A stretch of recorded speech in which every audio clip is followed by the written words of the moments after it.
Dallas 911. This is Carla. Where's your emergency? Hi, this is off-duty officer. I need EMS. Do you need police as well or just EMS? Yes, I need both. Okay, what's the address? I'm at apartment number 1478. It's 1210 South Lamar. 1478. Yeah. What's going on?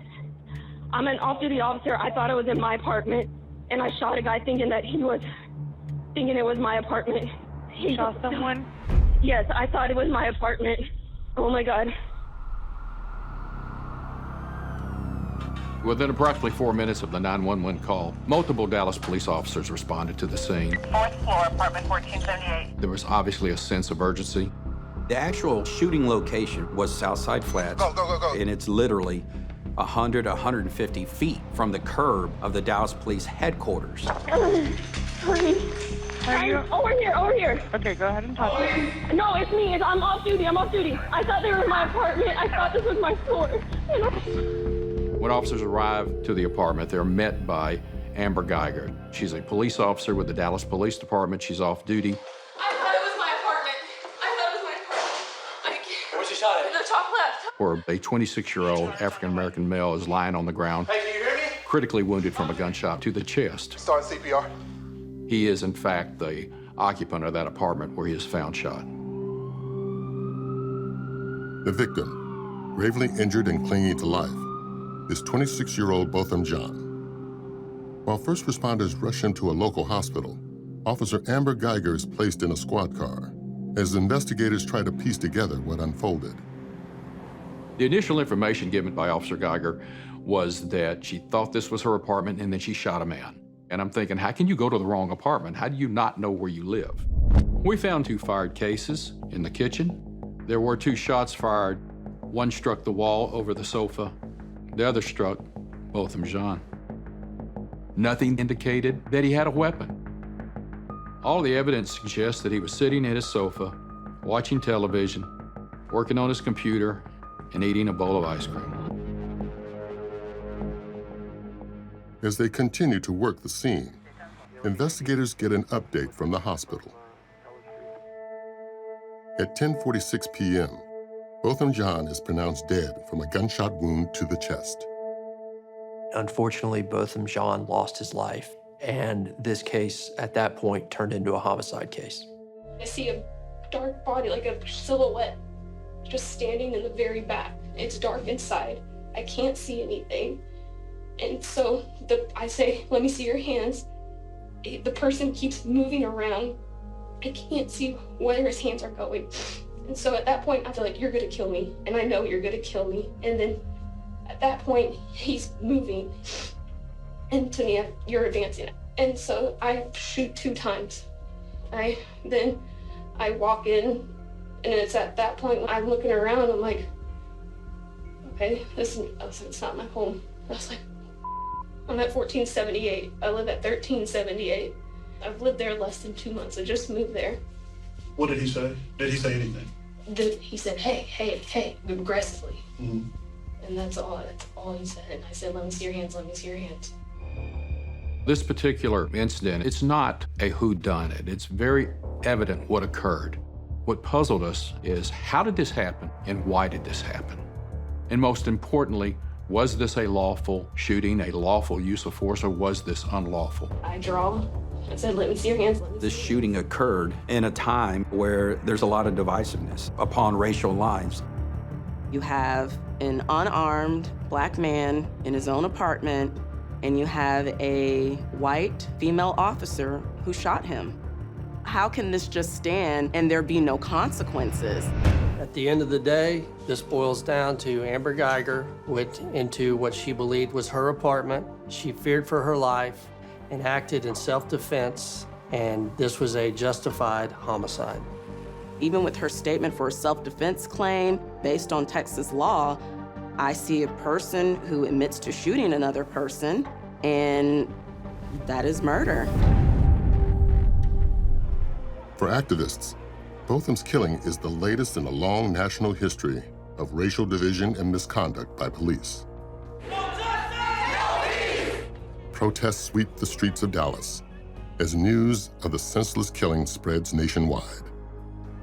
Under mounting public scrutiny, the Texas Rangers complete their investigation. 3 days after the shooting, they submit their findings, and the Dallas PD arrests Amber Geiger. She was arrested for the felony offense of manslaughter. She booked into jail and was bonded out within an hour or so on a bond of $300,000. I think that was probably the only appropriate charge that they could have done, because you have to remember, manslaughter is just, were they negligent or reckless? Some people could say that she was reckless and she was negligent, that she could have done things different that would have prevented it. The news came on that Amber Geiger was arrested for manslaughter, but I never accepted this charge. My quest was to seek a murder conviction for the person who took my son away. There were remarkable differences in the third floor and the fourth floor that Officer Geiger was in the position to observe. As she enters the hallway, you have different decor. On her floor, there is this potted plant. It really, really stands out. That plant, of course, was not on the fourth floor. But to me, the most remarkable landmark that she missed was a bright red floor mat in front of both of John's apartment. Officer Geiger doesn't have any type of floor mat in front of her apartment. None. How anyone can miss that is beyond me.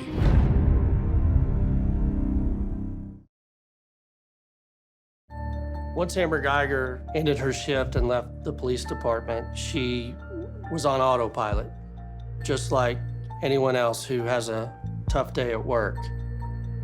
We also know that the Rangers interviewed hundreds of people that lived in that apartment, and a high percentage of them had either parked on the wrong floor, gotten off on the wrong floor and walked to their door, or even entered the wrong apartment.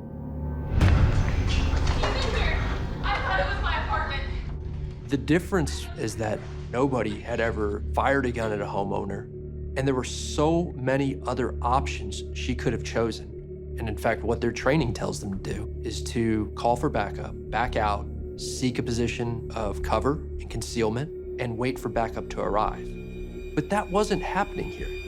They turned to her mobile phone for clues around the time she shot Botham Jean. Their search uncovers highly suspicious activity. What we learned is that Officer Geiger had deleted text messages after he'd just been shot. Why are you deleting evidence? What are you trying to hide? Investigators learned she had a prolonged phone call with her partner at the Dallas PD. The call ended just minutes before the encounter. She was on the phone for over 16 minutes with her partner, who there's evidence that she was in a relationship with. We don't know what that conversation was, but we know that prior to that, there was some sexting. They were planning to meet even later that evening. So it wasn't like she was on her way home to go to bed. I mean, it's clear that, for lack of a better word, she's preoccupied. Even more concerning to investigators is mobile phone evidence of a possible cover-up after the shooting. Officer Geiger had deleted text messages to the same partner that she had communicated with that evening. One of them said, and I'm paraphrasing, "I need you, hurry up." But the second one was that I effed up. I effed up, in my opinion, is a pretty revealing statement as to her realizing what she did was wrong. But secondly, what was more alarming to me is that they were deleted. Investigators go further back into Amber's text history and uncover more troubling exchanges. We discovered text messages that were racist. Text messages about pepper spraying protesters at the Martin Luther King Jr. Day Parade, about her fellow police officers who are Black. Can I say that she shot and killed Bo because she's racist and he was a Black man? Absolutely not. I can't say that. But it does call into question. It just makes you wonder about implicit biases. I strongly believe if she opened the door and saw another white female or a white male, she probably would have asked questions. Who are you? What are you doing here? If Amber Geiger asked my brother one question, he would still be here. But she didn't. The grand jury returned an indictment of murder. And that, for me, was the first phase of justice for both of them. Why did you fire?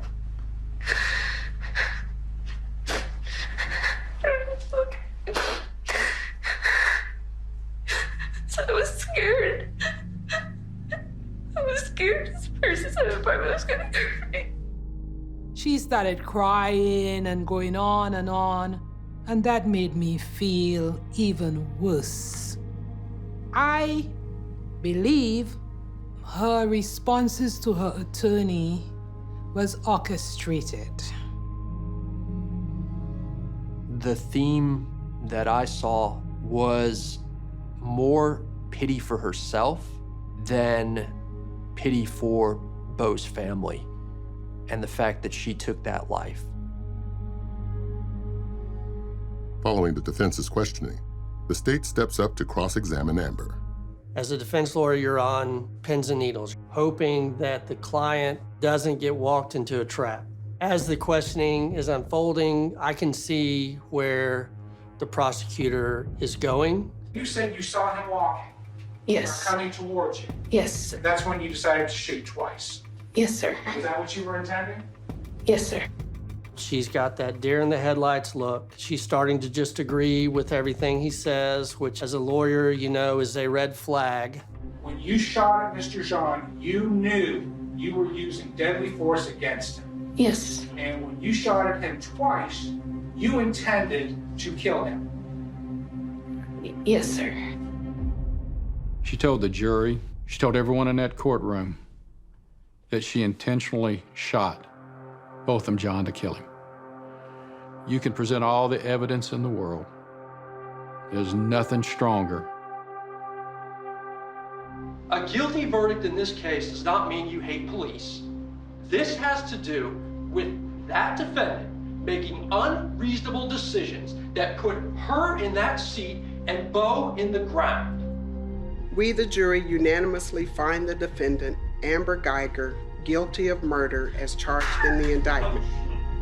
We hear guilty for murder. You just think, finally, it's the right decision. It's the right decision. You have to show that this can't go unpunished, that Beau's life mattered, and that he deserved justice.